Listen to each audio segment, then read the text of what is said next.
Welcome to Life Recovery Today with Stephen Arterburn.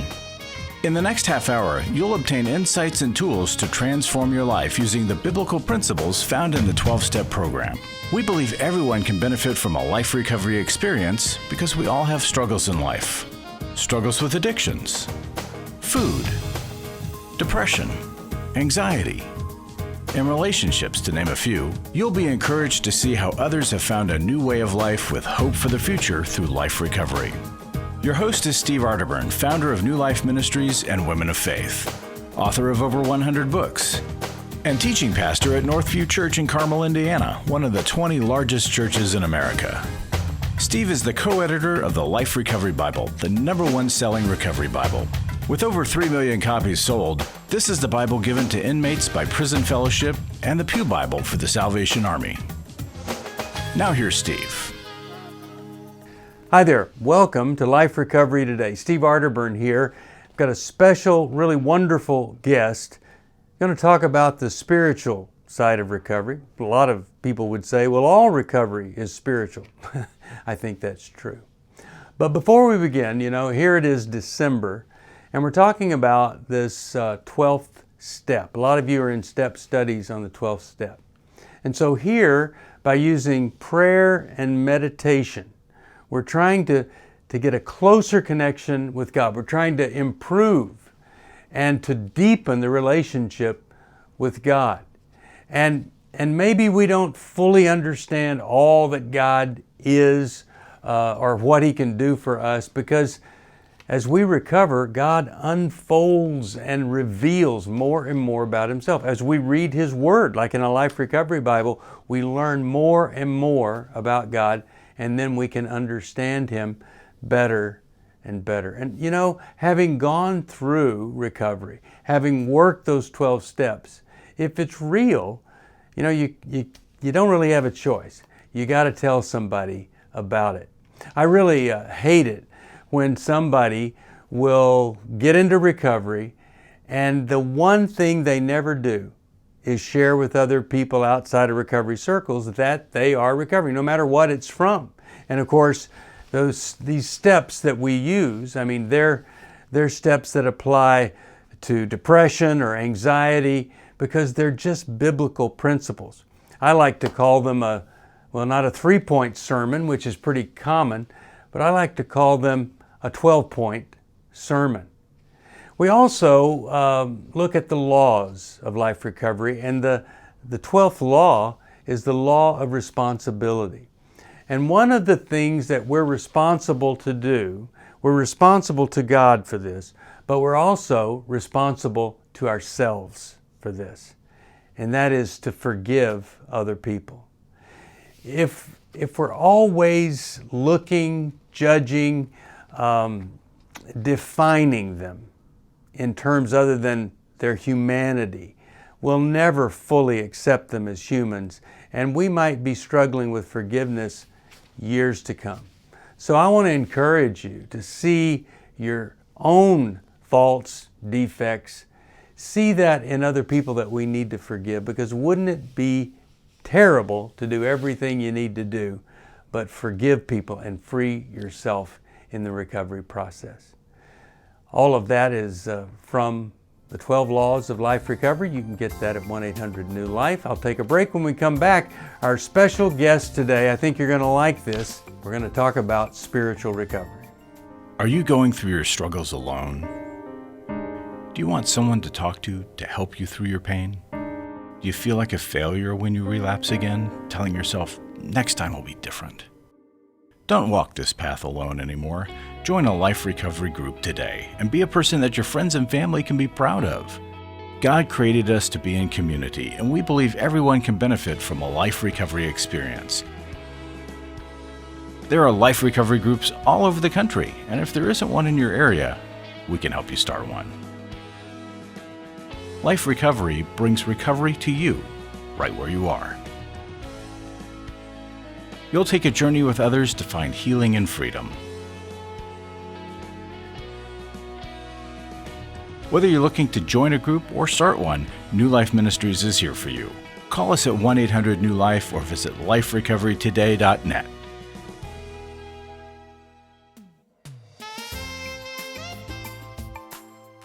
Welcome back to Life Recovery Today. Don't forget, you can get help, you can order materials, anything you need at 1-800-NEW-LIFE or by going to newlife.com.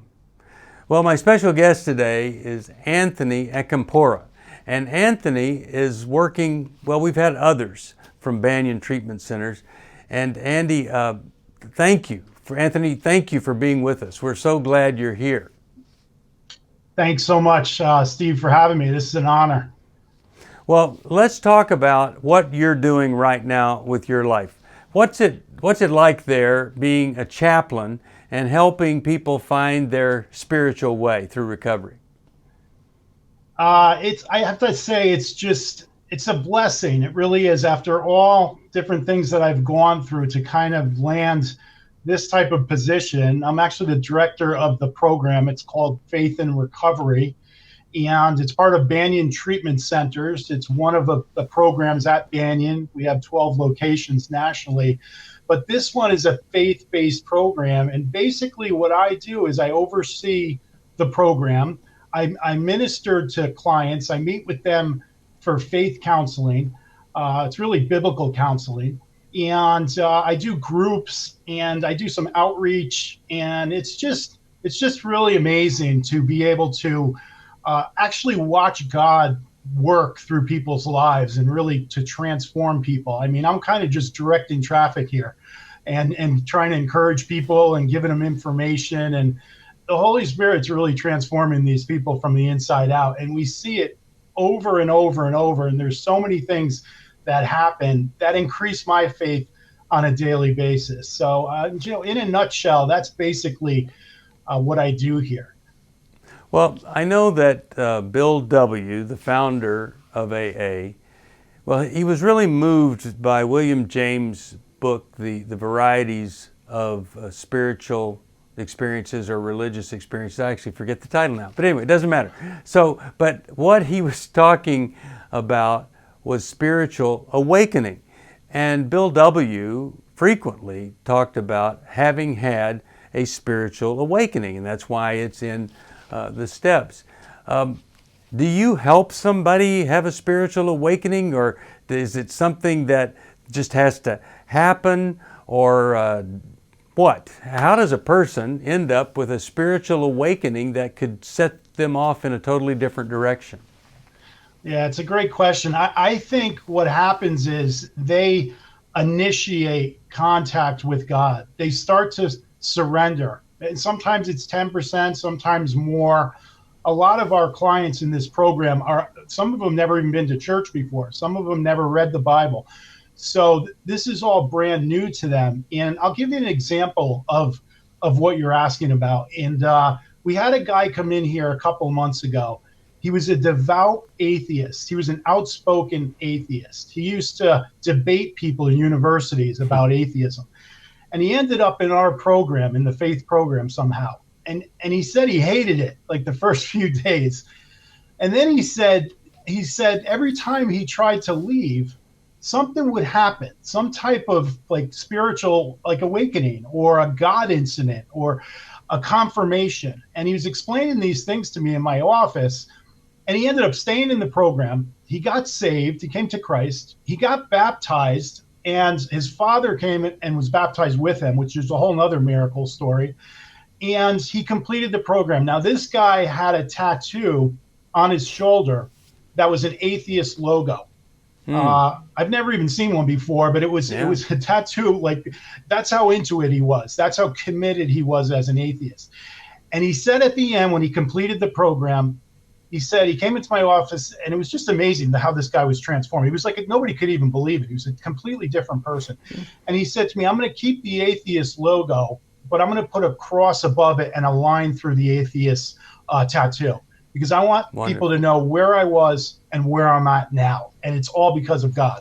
And I thought that was just absolute. That's a transformed heart.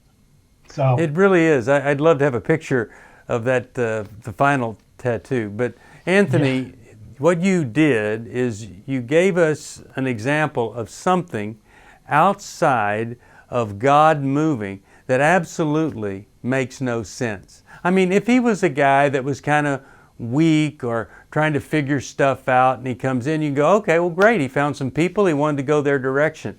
But when we hear these stories of committed atheists, so much so that they debate for atheism, tattoo themselves, and then we see this 180,000 degree turn, you just can't figure that out, or you can't explain it other than the power of the Holy Spirit moving in a person's life and a miracle happening. I love that story. Thank you for sharing that. Absolutely. It's an amazing thing to witness. You know, it really is. Like I said earlier, it increases my faith to be surrounded by this all day, because I need to hear this stuff and see the things that are going on too. I mean, I'm only 7 years into this, so I mean, I need to hear this too. And we've had, that's just one example, but some of the things that go on, we've had 25-year Satanists in this program that the only reason they come in here is because they know their only hope is God. They know Jesus is real. They know God is real. And there's no debating that. They're just on the dark side of it. And so we've had that. We've had everybody you could possibly think of. We don't turn anyone away here. We meet them right where they're at on their spiritual journey. And some of them don't even have a spiritual journey, but they come in here and they have whatever percentage, if it's a mustard seed or if it's 90%, whatever it is, like you asked before, that's what they're starting. They're starting to draw near to God, and God starts drawing near to them, and he shows up and he gets their attention. That's awesome. You know, I think there are a lot of people who are thinking, well, I've been, involved in faith for a long time, and it's kind of getting boring or stale or dull. And I would say to them, a spiritual awakening could change everything, and you don't have to remain kind of on the sideline, or you don't have to be a marginal believer. There might just be something more. Well, Anthony, tell us how in the world did you get there to that Banyan Treatment Center? What was the journey like for you? Where did it all begin? It was a long journey, that's for sure. But I was not in this field. For 18 years, I was in the investigation and security field. I ended up being a director of corporate security. I worked in Manhattan for 6.5 years. I was in California. And that's what I thought I was always going to do. I mean, that's what I, focused on, and I moved up the ranks and all that type of stuff. I was very worldly. I wasn't into God. I was a CEO Christian, Christmas, Easter only. I didn't even really want to go then, but I just felt guilty. So I would go on like Christmas Eve and Easter because somebody would drag me there. So all that changed when about 2004, we ended up getting a new CFO. I was the director of corporate security. We had a lot of power in this company, and now we didn't because of this new person. And there was this political war that went on for probably about 4 or 5 months. It was pretty brutal. And I remember I'm walking down, it's in the corporate office, I'm walking down the hall, and somebody said, why don't you go to your doctor and ask him for Xanax? And I never even heard of it at the time. And I said, wow, okay, I'm going to try that. And I did, and it helped. It helped. I was really stressed out. I was really not sleeping, all that stuff. These things will help if you take them as prescribed. But if you have an addictive personality, that goes out the window. Because I'm thinking, if one worked, what about 3? What about 5? So I started taking a lot of those, and I ended up, it just got worse and worse and worse at this position. And I left in 2005. And about a year later, almost the day, I found out how I was lied to and manipulated and really blamed for things that I didn't do. And that's really what started this whole downward spiral. I didn't sleep for about a month and a half. It led into major depression. It led into major anxiety. And when you have those things which are just brutal, you look for an escape. And so my escape was alcohol and gambling and taking more Xanax. So that's kind of how the whole thing got started, and it just went downhill from there. It's too bad that so many people will start the addiction process innocently by just taking the advice of somebody that says, here, this is going to provide some relief. And, maybe they don't know what the long-term impact is going to be on a person. But you're certainly an example of how just trying to get some help can lead to a really, really crummy problem. Well, I'm going to take a break, and when we come back, I want to hear more about your story and how you got into recovery and some of the things that you've learned along the way. But I'm really grateful to have you on, Anthony, and for all of you watching, stay tuned. It's hard to find a trusted friend when you're in crisis, someone who's been there and understands, but who also has the training and skill to give you practical help. Family, friends, and churches want to help, but often they're not equipped to care for those dealing with problems like addiction and pornography, infidelity, anger, depression. New Life Ministries is here to provide help and hope in life's hardest places. We're not focused on making people feel better. We're focused on helping people do the work that will help them be better. At New Life, we have resources available to help you, like books, DVDs, CDs, workshops, and our network of licensed counselors.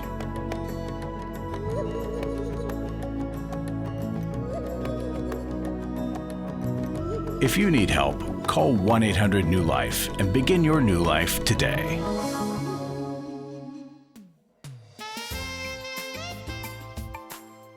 Welcome back to Life Recovery Today. We are having this great chat with the chaplain of the Banyan Treatment Center. And we think that this is a great center because it's a Christ-centered center, or at least they have this wonderful program. And Anthony Acampora is talking with us right now, and he's sharing with us his story. But Anthony, you wanted to talk a little bit about the mental health side of all of this. Let's do that, and then let's get back to how you got into recovery. Yes, I think what you were talking about before, it just made me think of, a lot of times people are dealing with a dual diagnosis with addiction.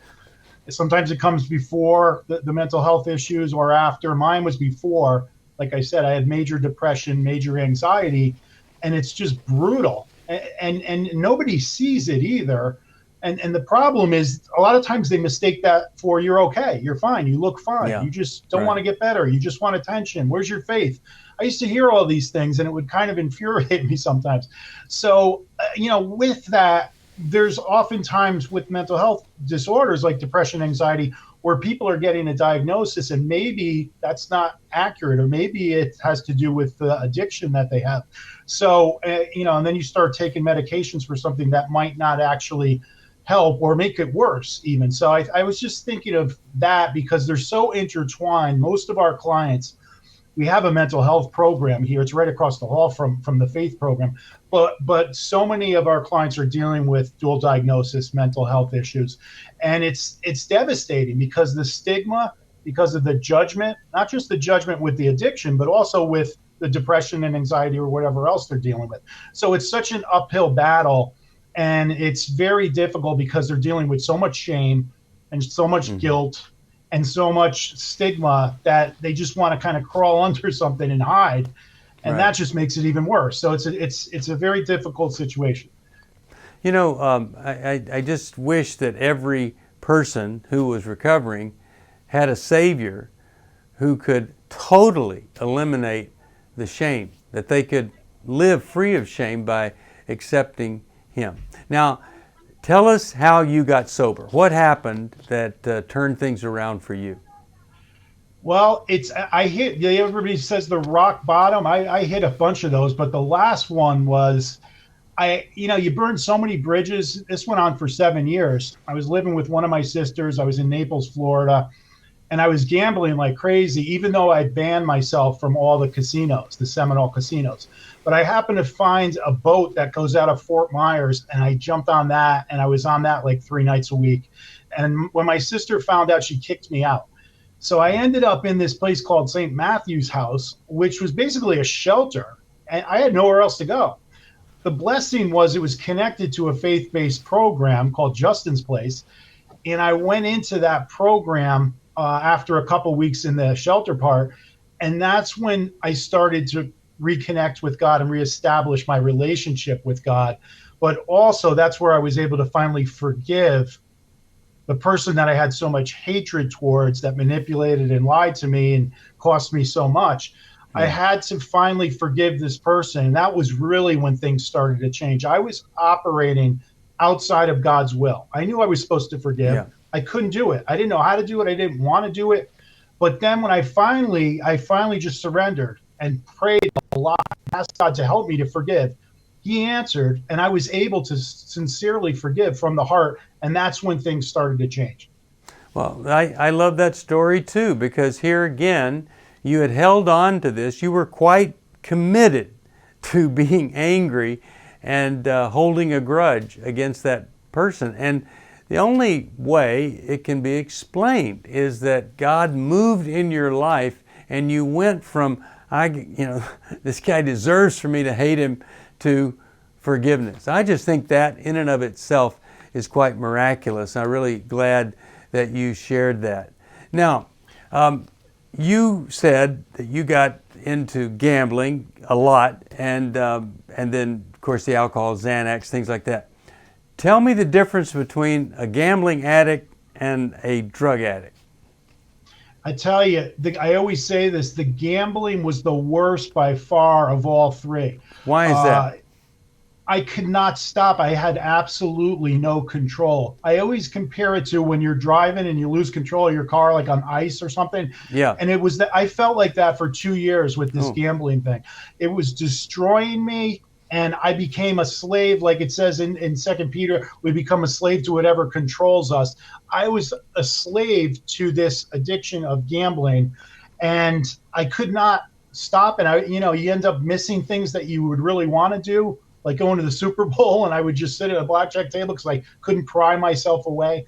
The reality was I used that. It wasn't to have fun. It wasn't to hang out. It wasn't even the drinking. I could have drank anywhere.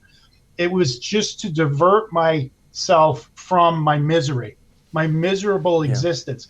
And I had so much money too from stock options that I cashed out from the company. And it was just this perfect storm. It was this nightmare. And I could not stop that desire, because I knew as soon as I walked away from that blackjack table, I had to go back to my reality, which was misery. But it didn't matter how much money I would lose and jeopardize. It was about the time, another couple hours of this facade or this illusion. So it was when brutal. you started recovery, you were able to let go of that draw or that, you could say, stronghold also, in addition to the drugs and stuff. It took probably about 6 or 8 months that I still was thinking, and I was putting myself in bad positions. For example, I would drive to my sister's house and go exactly towards the casino on the same road. So I'm having these conversations in my head. Well, I could go in there. I haven't seen these people in a while. I won't bring money with me. I don't need to be having those conversations in my head. So I stopped going that way. And a lot of times, when people relapse, they always say the relapse happens before the relapse. We're almost setting ourselves up to fail. And what I realized after about a year later, the reason I was going that way every time is because I really wanted to go to the casino. And I was hoping maybe I'll get a text of bad news. Maybe I'll have an excuse. So I had to just, put like borders and hedges around my life early on, especially early on. That's important.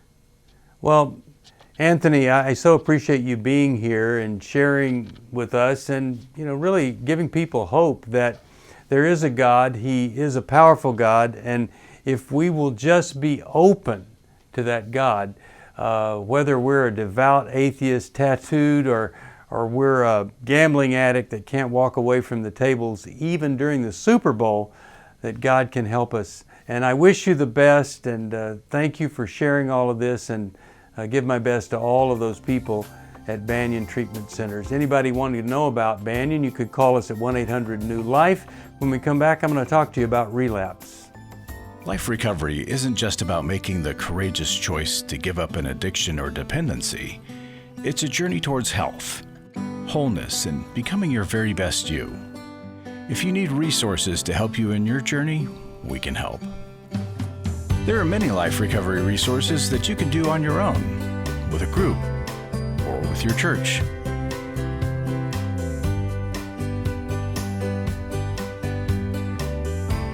We have Bibles, workbooks, and devotionals that you can use to work your recovery right where you are. That's the beauty of life recovery.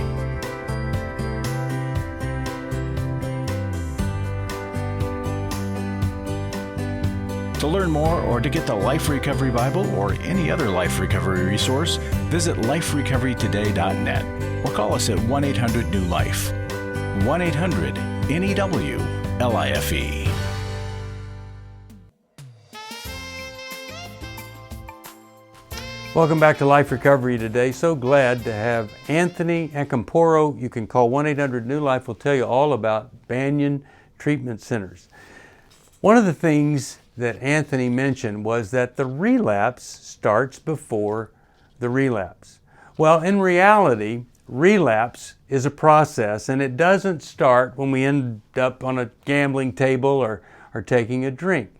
There are really 4 C's, and they're rough C's of relapse. The first one is I get complacent. I just quit doing the stuff that I've been doing that's helping me to grow, helping me to stay sober. I start saying things like, I don't need to go to a meeting, or I don't need to see the counselor, or all these kinds of things. I just stop doing it. And what a great thing when we've got people around us who are going to Al-Anon or some other codependency group, and they won't stand for that. And they say, look, you got to go to those meetings. You've got to get back in there. But we get complacent. Once you get complacent, you get confused about your motives and about your state. For instance, you start saying, well, was it really that bad? Maybe I was exaggerating how bad it was. Maybe now that I've had this experience of treatment, I could gamble again, or I could maybe go back and be around those people that were so bad for me. You get confused. And then what do? You start to compromise. That's the big third C. And so if you're confused, then you do compromising things, such as, I guess the simple example is the recovering alcoholic who's just barely staying sober decides to take a job as a bartender. Doesn't usually work out too well. So first I get complacent, then I get confused. Then I start to compromise, and then the last C is the big catastrophe or consumption. And I finally take that drink, and there I go. Or I make that bet, and there I go, I'm off again. So really, the relapse does begin before the relapse, and it's in a lot of really tough stages. And some people have to do it over and over again before they ever learn that life is just not going to be the same. And so their recovery program is a relapse prevention growth program. That's what we want for each of you. Now, if you need some help, you call us at 1-800-NEW-LIFE.